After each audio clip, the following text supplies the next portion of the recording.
Is Tennocon damaging Warframe? That's a question I've never really asked myself, and I've never really seen anybody answer that question or ask that question in other videos. But it's one I've been, I wouldn't say struggling with, but it's one I've been thinking about recently. And that's the problem. I'm not sure there's an answer. I think it does depend on a few factors, and I wanted to dig into those before Tennocon, but this is actually going to go up a few hours before Tennocon. Now, I am not coming at this from a place of saying I hate Tennocon or I hate Warframe. I'm the complete opposite. I do love the game, and I get hyped up for the Tennocon to watch with all the streams. Being in the UK, I can't just nip over to Canada. Not this year anyway, with the restrictions and whatnot. But I certainly, I'll be involved in that experience tomorrow or today when this video goes out. Now, the factors I was talking about just now, it's not that Tennocon is a bad experience or a bad thing to do. I think it's fucking brilliant in terms of giving a little bit more of a view into your game that's got enough of a following. I think it's something like 50 million registered users or something. That is, a valid thing to as a proposition to have people come along, enjoy the day, see stuff from the art and sound guys, look at cosplay and art twice there, but you know what I mean. Seeing things that are generated from the love of the game, as well as the reveals and the news and the sort of dev stream that's tacked onto the end. That is the part that most people are waiting for, and it's that element that I think is potentially the damaging part for Warframe and for DE. Now, it's not inherently the fact that Tennocon is bad, okay? Because as I've said, I think it's good and I like it. It's because it gets mixed in with the expectation and the delivery of those reveals. So they've teased out a trailer for Heart of Deimos, for example, and we're going to wait and see what it's going to be.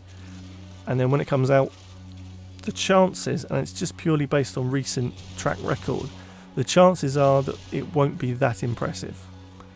It won't be a full arcing cinematic story quest with a number of stages to it. It won't have a massive payoff. It won't have a brand new, might have a Warframe, never know, but we won't have a brand new thing involved. And if I'm wrong, brilliant. That's going to be making myself look stupid, but I don't mind that because it'll be something that we'll get our hands on in Warframe. But because of how things have been going over recent times, I don't think it's going to be a big reveal or a big, huge life-changing in Warframe moment.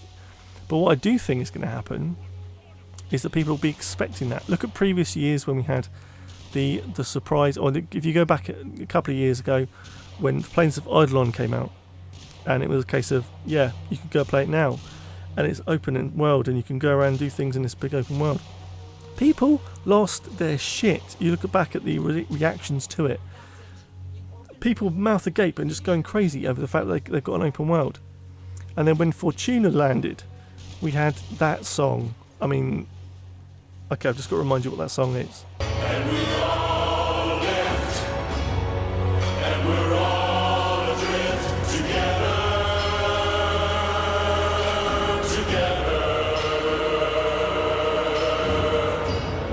But you know what I mean? That stuff was not groundbreaking, but it was so meaningful and it was so And then obviously with going back even further, things like Second Dream and The War Within, those particular moments where the game became something else, it leveled up. But the Railjack promise came, and let's be honest, it was broken. It needed a lot of time to get that fixed and balanced, and we had to wait for some time until they actually rolled out proper patches to fix those problems. And then we had Scarlet Spear that was a buggy mess and didn't really work, and it was down to network issues rather than how it was built in the sort of pre-launch state. But we've had those kind of moments where we go, another buggy release, another problem, another release that's flat, doesn't really land. So I think they're playing it safe probably, and that's where I'm thinking that it's going. But the thought and the question of is Tennocon damaging Warframe is more like, is Tennocon this year going to damage Warframe? Because people expect and associate Tennocon, big reveal, new stuff that we can get all hyped about and moan about where is it, But certainly This year, I think they're going to go for a smaller amount. It's going to be, I don't know, a planet on the map or an open world. It won't be a massive story quest style cinematic-y thing.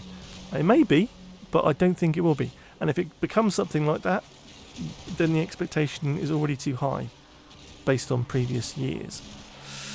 So what do we think? What do we think? I'd love to know what you guys think about this.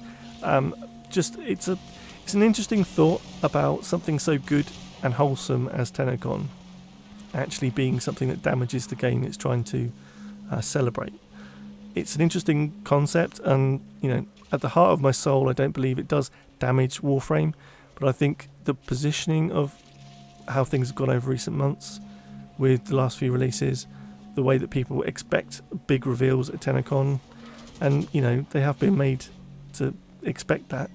So are we going to be in a position where it's going to be a pile of poo, or is it going to be something that's going to be amazing? I'd love to hear your thoughts on this one, guys. But that's what I'm going to leave you with, something as an impassioned plea that Tennocon, and I'll leave you with the fact that I do love Tennocon. That's what I wanted to say. I'm so looking forward to it tomorrow. Have you noticed? I'm really, really looking forward to it. It's just my Christmas.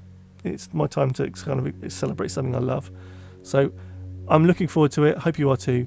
Don't forget to like, share and subscribe, all the good stuff to help out the channel. And also we have, I can't even talk now, videos coming out every Wednesday and Saturday. So you can check back then for some awesome content. So until then, take care of yourselves, and I'll see you again soon. Okay, love you. Bye-bye.